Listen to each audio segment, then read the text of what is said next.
Инициативы партии «Справедливая Россия» обсудим прямо сейчас в программе «Интервью» в эфире главного телеканала «Республики». Сегодня вместе с нами депутат Государственного собрания Башкортостана от партии «Справедливая Россия» Алексей Нилов. Алексей Викторович, здравствуйте. Здравствуйте. Давайте начнем с обсуждения предложения лицензировать частные дома для престарелых. Почему справедливоросы поддерживают это предложение? Эта тема очень актуальна. Мы уже наблюдали за последними трагичными событиями на довольно запоздалые действия государственных органов, которые сейчас принимают меры. Но могу сказать, что в начале 2020 года в наше республиканское отделение партии «Справедливая Россия» было обращение детей престарелого гражданина, которые жаловались на плохие условия содержания, на лекарственное обеспечение. Руководителем отделения партии Юрию Викторовичу Игнатьевну отправляли запрос в Роспотребнадзор, в прокуратуру. Прокуратура переадресовала обращение в МВД. И вот 13 марта 2020 года был отказ в возбуждении уголовного дела за отсутствием состава преступления. То есть звоночки уже звучали. Но как вы считаете, вот сейчас сама практика лицензирования таких частных домов, что она даст? Да, я почему такой факт употребил, то что действительно возникают обстоятельства, при которых гражданам, которые там находятся, может причинить вред жизни и здоровью. Мы считаем, что если некий хозяйственный субъект, неважно какой формы собственности, несет ответственность за жизнь и здоровье людей, то он должен быть лицензирован. Пример: школы, больницы, детские сады. А почему престарелые люди должны оставаться без государственной защиты? Потому что лицензирование — это способ, во-первых, внедрения и контроля соблюдения установленных нормативов. Поэтому мы всячески поддерживаем эту инициативу, а если ее реализуют, мы будем следить еще за ее исполнением обязательно. Депутатский контроль и общественный контроль будем осуществлять. Еще один законопроект касается платных парковок, который поддерживает «Справедливая Россия». Какая позиция по этому вопросу здесь? Позвольте вас поправить, мы не поддержали этот законопроект. Поясню почему. С одной стороны, цель благая — предотвратить пробки. Но почему-то пример приводит центр Уфы. Я работаю в центре Уфы, постоянно передвигаюсь. Я не наблюдаю больших пробок в нашем центре.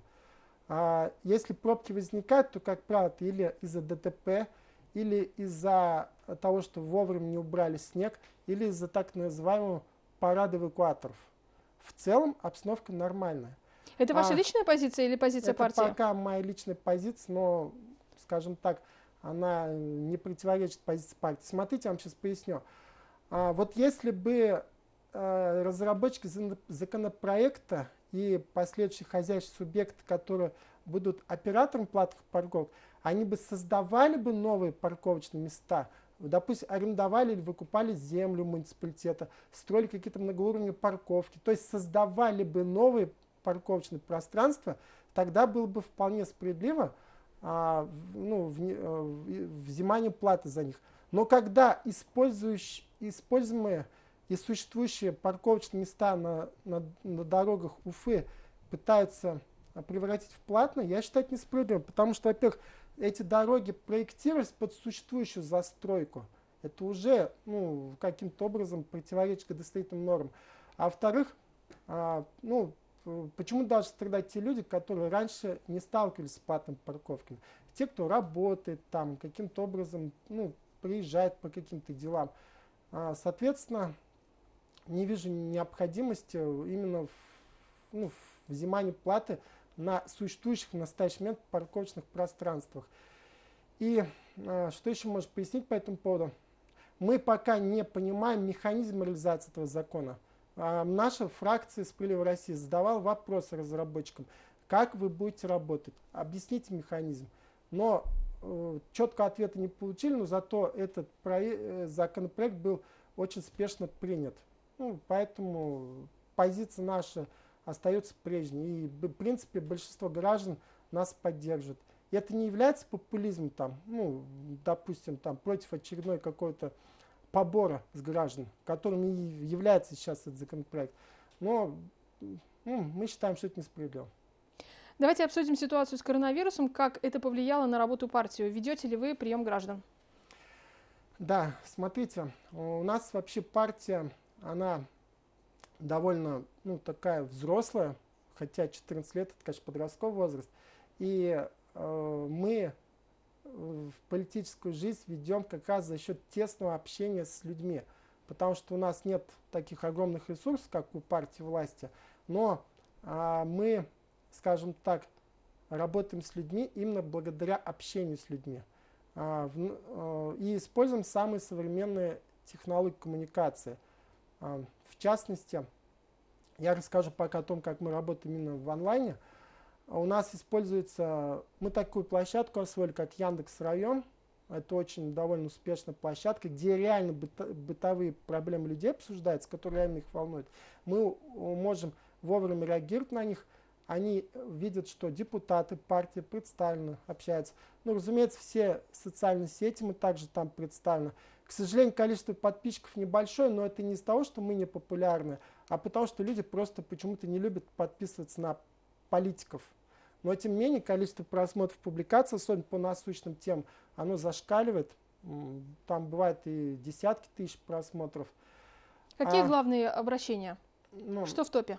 В топе у нас в основном, лично у меня, поскольку я член комитета по здравоохранению, это вопросы оказания медицинской помощи в наш сложный период. Совместно с Министерством здравоохранения, главврачами учреждений здравоохранения мы, в принципе, успешно решаем. Но хотелось бы сразу всех попросить, зрителей, соблюдайте, пожалуйста, меры предосторожности. Мне очень обидно видеть людей, которые в автобусе есть с маской на подбородке. Я сам лично автомобилем пользуюсь. В магазинах, в торговых центрах оврал. Почему-то все считают, что маска на подбородке это нормально. Но от себя лично добавили. А потом ко мне поступает обращение, что человек находится в критическом состоянии, ему плохо, ему скоро не может приехать, там лекарств нету. Хотя, это проблема больше надуманная бывает. И, прежде всего, начните с самих себя. Берегите себя, своих близких.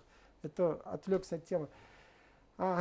То есть, резюмируя, партия «Справедливая Россия», несмотря на пандемию коронавируса, продолжает работать, да, обращения принимаются онлайн. Да, у нас, во-первых, действует Центр защиты прав граждан, телефон горячей линии я назову. Также у нас есть волонтерский штаб, который оказывает помощь людям, оказавшим трудной жизненной ситуации. И также мы обеспечиваем граждан средствами индивидуальной защиты. И, естественно, региональное отделение партии соблюдало все требования во время режима повышенной готовности из-за новой коронавирусной инфекции. Но бывают такие острые проблемы, когда депутат вынужден лично принять участие в какой-то встрече. Но в таком случае, естественно, соблюдается масочный режим, перчатки, антисептики и тому подобное. Но бережем себя и своих граждан. То есть номер телефона Центра поддержки можно найти в социальных сетях, верно? Да. Я попробую сейчас даже его вам сказать, к сожалению. Договорить 266 13 39. 266 13 39. Да, звоните, всегда поможем. Мы, живые депутаты, как говорится, всегда рядом с людьми. У нас еще есть время обсудить инициативы и проекты, которые находятся сейчас в разработке у «Справедливой России». Расскажите, пожалуйста. К сожалению, мы не обладаем парламентским большинством, но я думаю, это временно, потому что наша партия является именно социально ориентированной, и наша политика это прежде всего направлена на интересы народа. Мы предлагали законопроект о единовременной денежной выплате в размере 10 тысяч рублей детям от 14 до 18 лет, потому что это довольно такой возраст, когда именно ребенку требуется помощь при поступлении в ВУЗ. 10 тысяч не лишнее в семьях, тем более в наше тяжелое время. Но его отклонило правительство, сказало, что нету в бюджете 1 миллиарда 200 миллионов, как говорится, денег нет, держитесь. Сейчас мы готовим очередную инициативу, это о единовременной денежной выплате, также в размере 10 тысяч рублей, гражданам престарелого возраста, от 65 лет и старше. Хотя, простите меня, у нас сейчас люди более взрослого возраста, не любят, когда их называют престарелыми людьми. Но, в принципе, мы надеемся, что хотя бы на этот раз законопроект будет принят, несмотря на дефицитный бюджет. То, что людям надо помогать.